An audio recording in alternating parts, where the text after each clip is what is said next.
नमस्कार. कवितेचं नाव आहे लोक काय म्हणतील. खऱ्याचं खोटं आणि खोट्याचं खरं केलं तर लोक काय म्हणतील.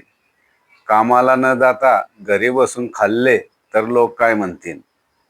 या पक्षातून त्या पक्षात राजीनामा देऊन प्रवेश केला तर लोक काय म्हणतील. खिशात पैसे नसताना एखादी वस्तू घेतली तर लोक काय म्हणतील. कोणाच्या कार्यक्रमात जाण्याचे नाही जमले तर लोक काय म्हणतील. कर्तव्य न बजावता फुकटचा पगार घेतला तर लोक काय म्हणतील. जवळ असल्यावर सुद्धा दुसऱ्याकडून घेतले तर लोक काय म्हणतील.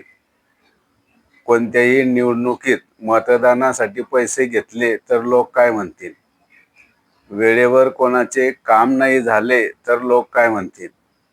जवळ असलेल्या शिक्षणाचा वापर नाही केला तर लोक काय म्हणतील.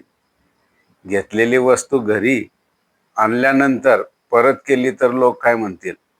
चांगल्या कामाची दखल नाही घेतली तर लोक काय म्हणतील. धन्यवाद. कविता आवडल्यास पी.टी. पाटील शांतीसूत यूट्यूब चॅनलला सबस्क्राईब करा, लाईक करा व इतरांना शेअर करा ही विनंती.